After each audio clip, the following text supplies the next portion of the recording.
Bridge, as well as a letter from AI Engineering, giving their opinion on that engineering report.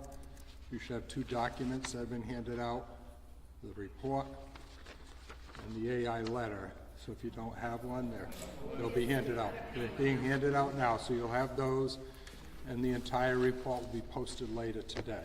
At that point, I'll turn this over to Governor McKee. Thank you. Thanks, Joe. Yep, I got it.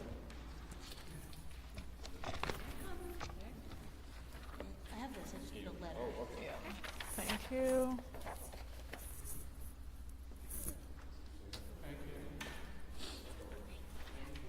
I'd like printed out is always helpful. Thank you. Thank you. Alex, Kathy, did you guys get them? Are you guys good back there? Good morning, thanks for being here.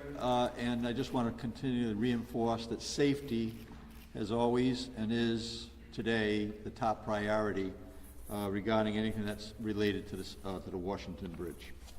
That's why we closed it down so quickly as we did when we learned there was a serious problem. Closing the northern span, that's the side that carried all the westbound traffic, was a shock to many people who travel that bridge regularly. It makes sense that many of you would have a renewed interest in bridge safety in general and have questions about expanding the southern span to the 6 lanes. That's the east side, the east side of the transportation.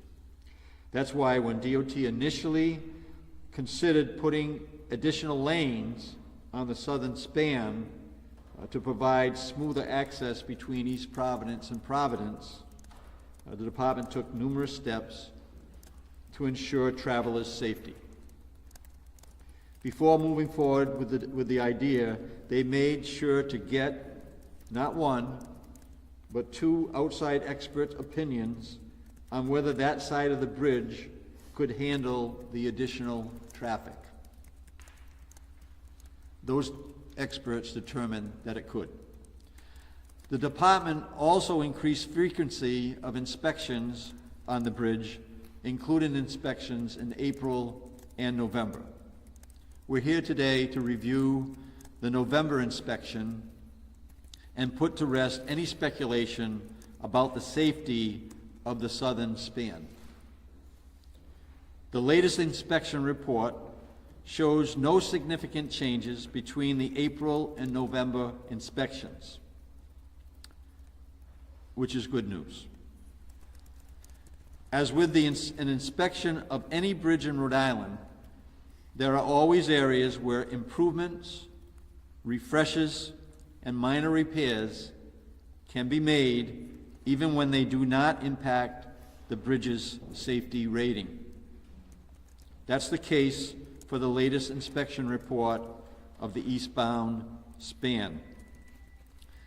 Director Alviti and his team have already acted on some of those improvements and small repairs.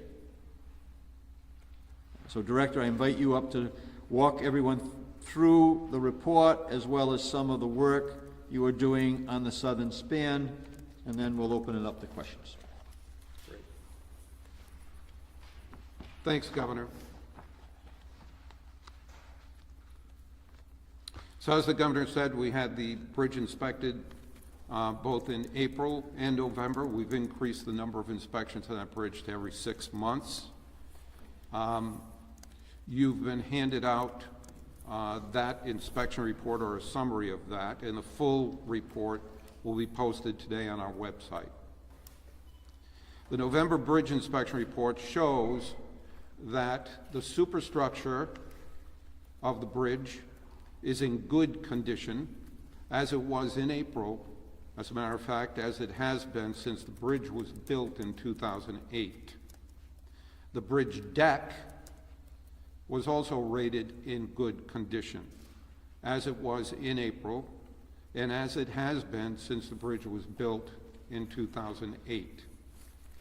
The substructure is in fair condition, again, as it has been since the bridge was built in 2008. Might ask, why was the substructure in fair condition when the bridge was built? Well, the rating for, first of all, the rating for the entire bridge remains fair because the overall rating of any bridge is determined by the structural element with the lowest rating, in this case, the substructure in fair condition. The bridge was originally built and designed to be built on its original footings, the ones that pre-existed the new bridge or the newer bridge.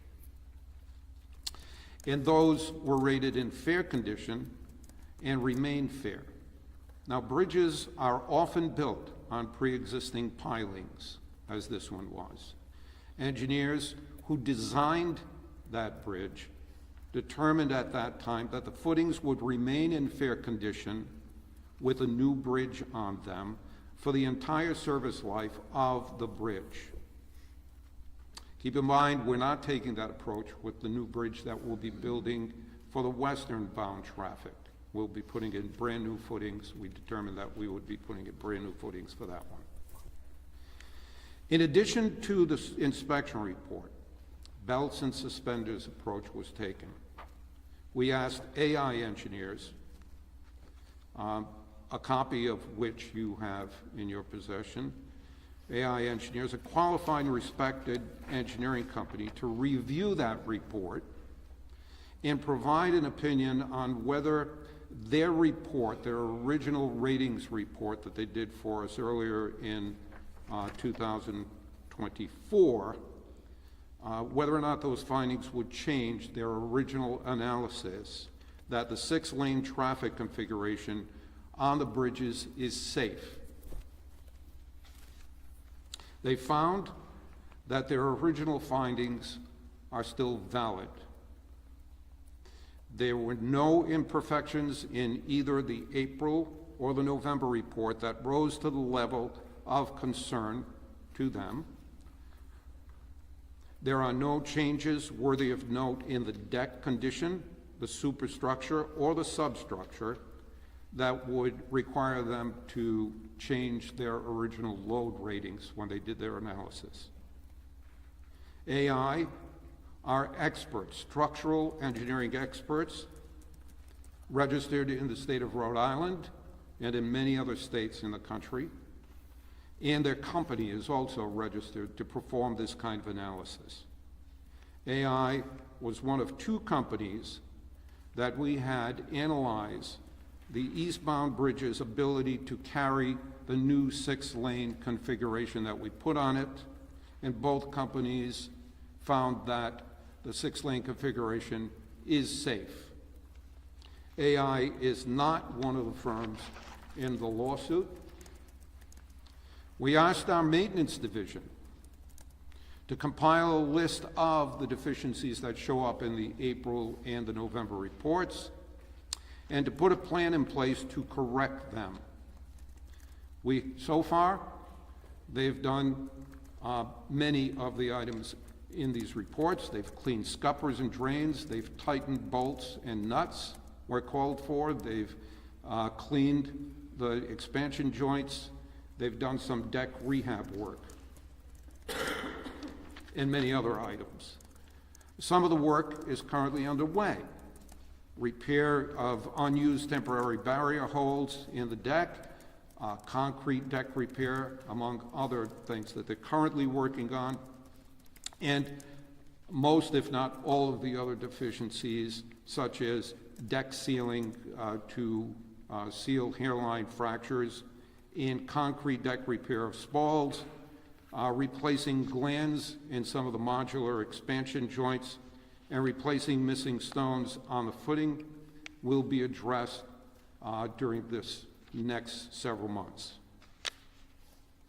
Again, it's important to understand that none of the conditions we're addressing in our maintenance affect the capacity of this bridge or its structural integrity to carry the 6 lanes we have on it. We'll continue to inspect this bridge every 6 months, and we'll continue to be vigilant about monitoring the structural health of this bridge and on working on maintenance to keep these ratings stable for its entire life. With that, we'll take any questions that you have. I'm sorry, can you wait till we get the mic to you? Yeah, and if we could have the mic there, because I know there's some people who listen to this, they can't hear the question. Okay, and one question, one follow-up, and we'll go around again as many times as we need to, okay? For Director Alvidi, why do you feel confident that inspections every 6 months are adequate to guard against a sudden deterioration in the condition that you're describing? The FHWA standards, we've checked with the FHWA to have that assurance, and with our structural engineering experts that are of the opinion that a 6-month reoccurrence is actually more than necessary to assure. When I first got here, bridges were being inspected every 2 years. We increased that to every year in order to have a higher level of surveillance. And now, in this particular bridge, because of its strategic importance to us, we've increased that to every 6 months, which is above and beyond the level that is necessary, but we're taking extraordinary precautions here. And with there being uncertainty about when the new westbound bridge will be completed, what level of confidence do you have that the lanes being used now will withhold the added weight and traffic they're bearing? That's a good question. As a matter of fact, it's one that I asked of our experts, both our consultants and our bridge maintenance staff. The level of maintenance and the level of inspection and additional kind of surveillance that we'll be doing on this will be enough to maintain the existing conditions for whatever duration we need them to be in place. Pam? So, Step, so, wait for the mic. Director, how old are those pilings that you reused when you built this bridge, and when do you expect those to need to be replaced? The pilings were determined as part of the original design, and AI engineers have reviewed the original design and the bridge plans itself, and have determined that those pilings will remain in a state of fair condition that will support the bridge for its entire life. Do you know how old they are, pilings? They date back, I think, for 60 years previous, or 70 years previous to when it was built in 2008. So what's the total lifespan of this bridge? And do you expect that to be shortened at all? Generally, bridges like this one have an expected lifespan of 60 to 75 years. And that's not going to be shortened at all because of this? No, it is. No, it is not. It's the opinion of the experts that we hired to look at it that the life of the pilings will be in suitable condition to support the bridge for its entire life. 60 to 70 years, and it's only got a 75-year lifespan. That's a good question. If we can just stay on this topic with Catherine. Yeah, go ahead. Oh, sorry. Just following up on your answer. Yes. If I heard you correctly, the pilings have been in there for 60 to 70 years on a bridge that only has a 75-year max lifespan. Yes. So there are certain components of a bridge that will last a lot longer than other components. Superstructure is generally the one that's exposed to the weather and the most change, and has a shorter lifespan than things like pilings. When the engineers designed that bridge, they inspected them and tested them to determine if they had the integrity to withstand the new life of the new bridge that they put on it, and they determined that it would.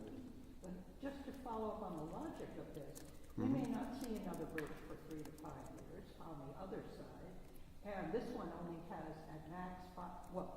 at minimum 5 years left on its lifespan. So as soon as the new bridge Hold goes on. up, do we have to start building? No, that's incorrect. Okay. That's incorrect. The bridge that is there now, the superstructure on that, has a 50 or 60 to 75-year lifespan from the date it was built in 2008. And the engineers who designed that superstructure on those existing pilings determined that the useful life of the new bridge that they put on it would sustain, the pilings that are there would sustain the useful life of the new bridge. And I'm sorry That's if I'm it? talking Okay. enough, and then I'll stop. Steph asked how old the pilings are. This is Yes. the underground Yes. structure. And I thought you said 60 to 70 years. Prior to 2008. And they were not replaced. And That's correct. At the point they weren't replaced, they had a 75-year lifespan. No. Okay, The that's what superstructure over these pilings, the superstructure, which is the columns and the bridge deck, the superstructure, that is exposed to weather and the elements in use. The pilings are pretty protected, they're underground, and they have less change in their capacity than does the superstructure generally. So just to round this out, and then I'll hand this over. So the lifespan, expected lifespan of the pilings that are already 60 to 70 years old is what? Is expected to live beyond the lifespan of the superstructure that was built on it. In other words, let me make it very clear. The engineers who designed the bridge in 2008 determined that those pilings were adequate to sustain the new bridge that they were putting on it for its entire useful life. So they are safe, and they will be safe until that superstructure has to be rebuilt, whenever that is. And that's another 75 years on top of the... From 2008. That's correct.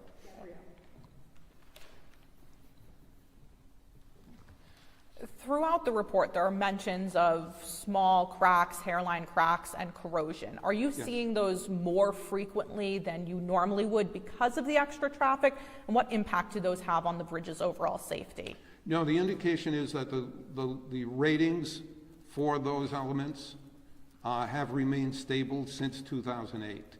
Hairline cracks in bridge decks are not an uncommon occurrence, but I'm going to stress again, they were determined to not have any impact on the structural rating or the capability of the bridge to withstand the loads that we're putting on it. And are those They part are of the safe. things? In other words, they are safe. Are those part of the things that RIDOT is working to fix?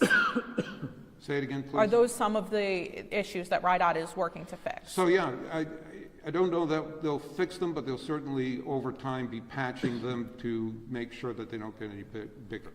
And then just how long do you expect the bridge to stay in fair condition before it goes to that bottom tier of poor condition? We expect for the bridge to stay in fair condition for the foreseeable future. I don't know if 40 or 50 years from now that may change, but we're not seeing any indication that that will change for the entire period that we need to use it. Great. Alexa? Alexandra, sorry. I was kind of doing a game of spot the difference between the April and November inspection reports. Yes. One thing that stuck out to me was the superstructure condition evaluation dropped from a 6 to a 5. I'm not an engineer, so I don't know what that means. How concerning is that? So there was a change from a 6 to a 5, I think, in the first few, you're talking about the first few years of its existence, around 2008. And it's not uncommon early on at a bridge structure, it could be a difference between the way the various companies rated it, or there could have been back in 2007 or 8, some condition that prompted them to do that. But if you'll notice, since that time, for the last 7 years, the bridge condition rating number has stayed exactly the same, and we expect to keep it exactly the same for the duration of the time we need to use it. Okay. A question on the amount of traffic that is actually going over the bridge. Has Mhm. it changed from the, 100,000 so drivers going over the bridge every day? And Mhm. how was RIDOT measuring that since the lane configuration has been in place? The six-lane configuration was determined and studied as part of AI's original and now their most recent review of that load rating report that considered the additional traffic that would be going over from the six-lane configuration. And they have found the bridge to be adequate and safe for that use for as long as we need to use it that way.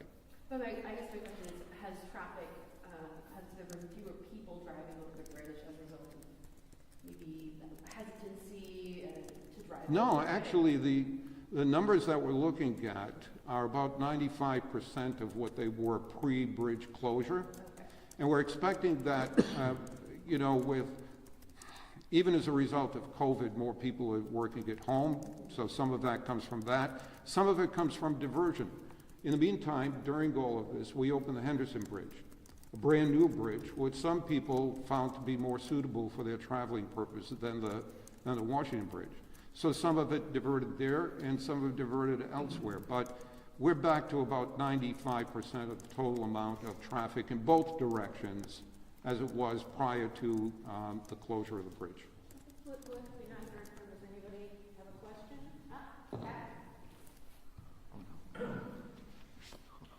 Governor McKee or Director Alvey. Former Wisconsin Representative Sean Duffy has been nominated to serve as Director of Transportation, Secretary of Transportation. His hearings are next week. He's widely expected to be confirmed. He's also been endorsed heavily, interestingly enough, by the American Truckers Association, with whom the state has some experience. Has the state reached out yet to Mr. Duffy, Secretary Duffy, and/or the Trump administration, any substantive conversations about whether it be the I-95 bridge or ongoing funding concerns for transportation in Rhode Island? Well, I haven't yet, but I do know conversations with Director Alvidi that during the Trump administration we had direct contact with all the cabinet members, and we'll make sure that we're doing the same during this next administration. Steve, did you have a question? On another subject, if I may. I have one minute. Yeah, I have more. Okay, so. I got 1 minute. All right, let's finish this subject. Okay.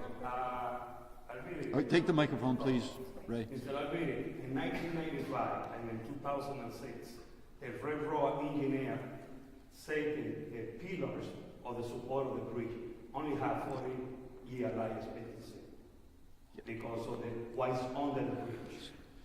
Can you explain to the people what wrong on the bridge? So I'll let Peter will answer that, but I do want to talk to the people in the state of Rhode Island. You're going to continue to have people out there telling you different than what you're hearing today. The bridge is safe. Bottom line, the bridge is safe. For 40 years. We asked the question. We've had, so we brought in two companies, not just one, so two companies, to do a structural load rating analysis on that bridge. And they have determined that for the time that we are using it with the 6-lane configuration, it is an entirely safe load to be putting on that, and it will not affect the long-term viability of that bridge structure. So we have confirmed it with two separate companies, not just one. We had one independently look at it from the other, and they both came to the same solution. These recent bridge inspection reports showed that since 2008, the condition of the substructure and the superstructure has not changed. Hasn't changed at all. And we expect to do maintenance on this bridge in a manner that will keep these conditions stable for however long we need to use it. And I'll just add to that too, based on what I just said. You're going to have people from out of the country with satellites. You're going to have other engineers who aren't even bridge engineers, tell you differently. I want to just tell the people in the state of Rhode Island, we've done the work, the bridge is safe, and that's the bottom line. Okay, Chris. I've noticed from the reports that a common theme, at least having been to the pre-closure of bird nests getting in the way. Are there any plans to try and address these birds as they keep popping up in these inspections? Yeah, that's part of our the maintenance work that we're doing in cleaning up and dusting up different corners of the bridge, but none of those deficiencies raised to the level of concern of any of the companies, the two inspection companies and the two companies that did the low ratings. So they haven't been getting in the way with these pigeons? They have not, no. Perfect, yeah. Steph, you have another question? We're sticking, by the way, to bridge questions right now. Yeah. So, Director, you had a number of outside engineering firms that have been inspecting the northern bridge for many years. Mhm. You're now suing them because you think they weren't doing an adequate job. So what have you changed in your inspection procedures to make sure that the folks who are inspecting the southern bridge are catching everything? First of all, understand this, that the westbound bridge that was inspected, that's the subject of the lawsuits, had complexities built into it that this bridge that we're talking about today does not. This is a rather simple span bridge with beams and columns, whereas the former bridge that we're currently knocking down was a very complex structure with post-tensioning, pre-tensioning, and cantilever-type construction. Many of those components are the ones that were the subject of some discrepancies, I will say. And the current bridge that we're looking at now is a much simpler structure. It's very straightforward. It doesn't have those complexities, nor does it have many of the kind of hidden components that make it difficult to inspect. This is a rather simple bridge to inspect. We've inspected it, and I'm going to repeat what the governor said again. It's safe. We've had a number of companies look at it, different companies, and we created redundancy by companies that are not involved in a lawsuit. AI, for example, is not one of the companies that did any of our previous inspections. So we've taken a new look at this, and we've coupled that with increased inspections and additional maintenance capabilities.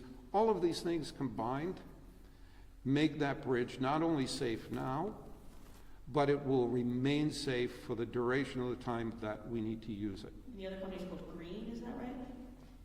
Green is another company that we've used, yes. Okay. But more in particular, Green is one of the companies that we had recently inspected, and AI is a company that we had doing the low grading. Neither of those companies are involved in the lawsuit. The various maintenance that you described that's going to take place to joints and whatnot, Mhm. will there be any lane closures during that time? I'm not sure that any of them will involve that. Most of what we've done to date, and I gave you a list of things that we're actually already did and working on, only required temporary lane closures, and we usually do that at night when there's no traffic. And just, I'm sorry, real quick, could you define the word spall for me? Yeah, spalling is where the concrete, which is, susceptible to weather and rain and snow and icing and freezing, sometimes a small amount of it, when you consider it in the context of the entire structure, a small amount of it will break away because some icing condition got out of it, similar to a pothole in pavement. This is the kind of repairs that we'll be doing and fixing that spalling. Oh, it's Kathy's. Yes. Just hand it straight.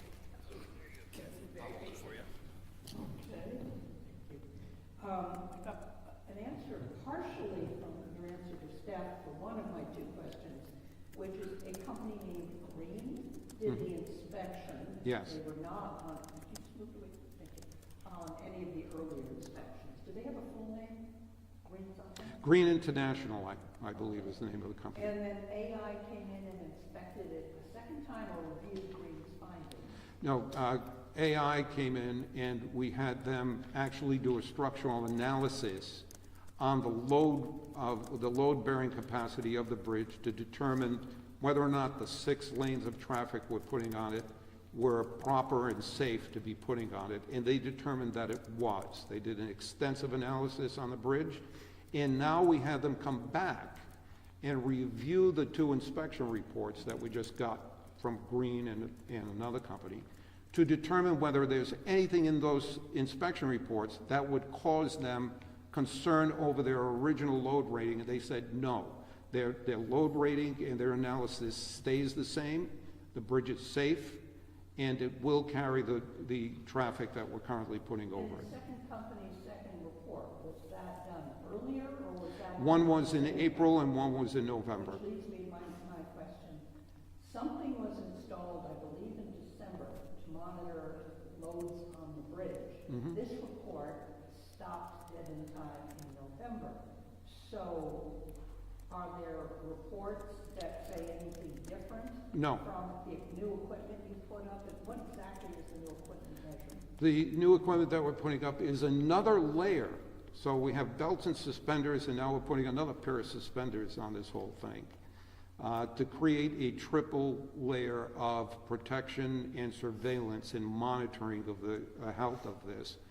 And we will be using that data to perform further analysis and to provide us an even higher level of surety that we maintain this bridge in a state of good repair that will be sound for its use for the entire period. But what information are you getting from the equipment installed in December that wasn't available to you when this report was produced in November? So it's a much higher level of detail than is even required on any bridges like this, such as weigh in motion to determine whether or not any heavy loads above the regulated loads that are allowed on that bridge are going over it. If they are, when? If they do they have any minute even impact on the bridge? We understand this. We're going to such a granular level in studying and watching the condition of this bridge that we're going way beyond the normal and customary kinds of prudent levels of engineering surveillance we put on these bridges, mainly because of the strategic importance of this bridge. And we're doing it out of an abundance of caution with layers upon layers of redundancy to make sure that even the most minute change that takes place, we're catching it, we're correcting it, and we're maintaining it properly. And when will those findings be available to the public? Are they reported, summarized weekly, monthly? We will be. Yes, we will. And look, as anything with a high degree of technology and software and hardware combinations, we again are reviewing over and over and over before we actually create a live data situation. We're making sure that it works fine, that it is reporting properly, accurately, and we're calibrating it so that we have meaningful results that these various engineering companies we hire to do their analysis, and we're hiring another company to provide the surveillance on that data. So we're getting all of that in place right now, and as soon as we're assured that we have an extremely high level of confidence in the integrity of the system and the data it's producing, that's when we'll begin using it. And we're going to take as much time as necessary to make sure that we get that right. Perfect, yeah. Beyond increasing the frequencies of inspections and the fact that the southern bridge is less complicated than the northern bridge was, are there other changes the state that RIDOT itself is making to the bridge inspection process to ensure there aren't the issues cited in the lawsuit? Yes, we've identified some more of the complex structures in the state, and we're increasing the frequency of the inspection of those. And we're inspecting and we're looking at the level of detail on those more complex bridge structures. And I won't say necessarily complex, but even the more strategic ones that we determine are of high importance from a strategic standpoint. And we'll be providing, again, this is surveillance and maintenance that we'll be providing on those at a higher level than we ever have before, and probably higher than is necessary. But we're doing it out of an abundance of caution. How much is it costing the state to do these inspections twice per year and then have a second firm look it over and make sure this is all accurate? I don't have that to the penny in front of me right now, but I will certainly report that back to you. Quick question on the Westbound Bridge for you. So, House Speaker Shikarchi. If I may just address that. However much we're spending is the amount that we should be spending in order to avoid this from ever happening again. On the Westbound Bridge, House Speaker Shikarchi gave an estimate on another media program, estimating that the Westbound Bridge could be built by 2028. Do you agree with that? I'm not going to comment on the speculation of anyone else. We have two of the best bridge building companies in the country right now putting together their proposals for schedule, cost, and scope of the work. We will rely on the results of that procurement process to determine when it will be built, how it will be built, and how much it will cost. Any other speculation is just that. Yeah, I'm sure there's more questions, but to answer the question about, look, I inherited a bridge that was being repaired, that was beyond repair. I stepped in, and all the belt and suspenders that the director is talking about have been on my direction, and because we don't want the public to associate what has happened on the west side being on the east side, right? So the east side bridge is coming down, and we put in the provisions. Again, I can say here confidently, because of this belt and suspenders that have been put in, and other people may disagree that have no knowledge on this issue, that we are going above and beyond, because that's the nature of the issue right now, and that's the reason why I made sure that these belt and suspenders are being put in so people know that they're traveling over a bridge that is safe. Just one quick follow-up. As the procurement process continues, do you have any further estimates on cost and if that cost is going up to build a new bridge? So we're not going to comment on the cost of the bridge but I'm pleased that we have two nationally renowned bridge builders. And remember, there was this notion that no one was going to bid on the bridge. We continually have to put out fires that are being put into the general public because of people who are not being responsible in terms of the way that they're given information. So we will know, and another thing that I asked the director to make sure that we're on schedule with that RFP. We are. We know that in June that we will have pricing, timing, and we'll answer those questions at that time. I have the same thing with Governor Cacheri, Chafee, and Gina Raimundo. Everything is safe and looking at the mess we are today. Why are you so confident? You say a little angry today in this press conference, saying, we know the east side of the bridge is safe, but we have the same information over 20 years. The bridge is safe, the bridge is safe. We had to fix the Westbound in 2000. I'll answer it this way. I initiated a lawsuit against contractors that I believe should be held responsible. That's a lot different than past 20 years.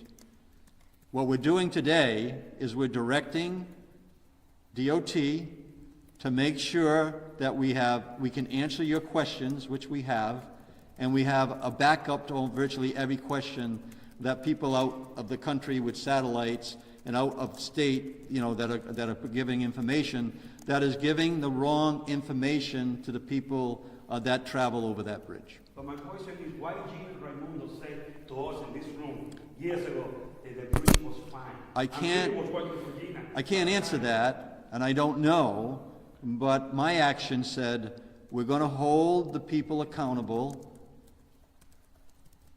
that told us to repair a bridge that was not repairable.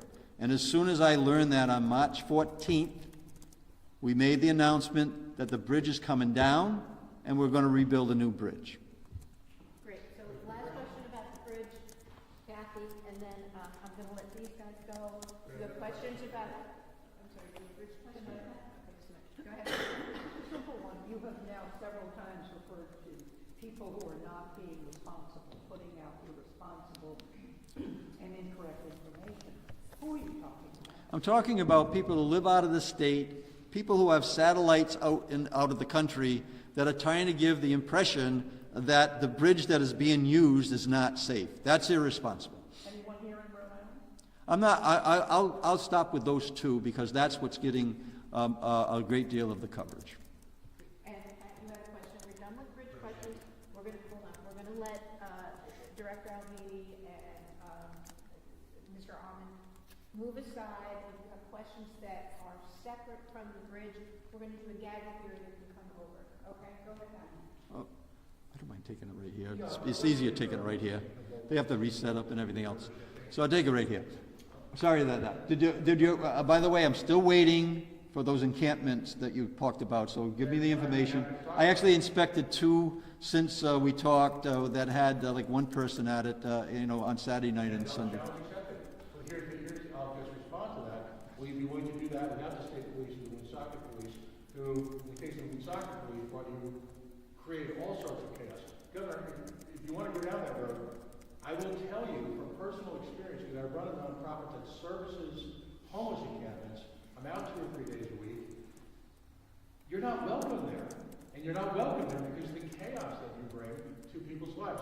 There is nothing to be gained from disrupting homeless shelters. There's nothing, people die because you break up the homeless shelters. And I know all sorts of reasons why. On another occasion, I'd be happy to have the conversation with you personally. Good, let's do it. Okay, then let's talk about it right now. When you break up homeless encampments, here's what's happening in reality. I know that. Are we off the bridge? It'd be good to be off the bridge. I started with the bridge. Okay, it'd be good to be off the bridge. Look, if you have information where there's encampments, you should be telling me where they are so that we can respond to them. You know why no one wants to tell you? Because of the interdiction of law enforcement ends up killing people. And people die. My job is to keep people safe that are out in the elements. And if you know where their people are, then basically you're not keeping them safe. My job is to keep them safe, and we certainly will supply the shelter to make that happen. Oh, we're back to the bridge? Yeah, that's why we started. Oh, okay. All right. I've been asked by a number of people, most of whom, by the way, are in-state. They want to talk about missing anchor bolts and skewed bolts due to burger shipping, I guess on span 16. Can you tell us about that? Maybe that's a question for Director. No, I think, is span 16 having to do with the eastbound bridge that we've got 6 lanes traveling over right now? Are you talking about the same thing we just talked about?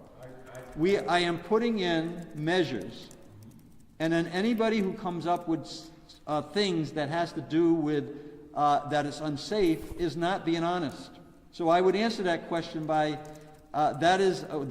those things are being covered in the reports that we're doing right now, and that anybody who leads anyone to believe that somehow that bridge is not safe is hurting many in many ways. We want to make sure that people get their kids to school on time.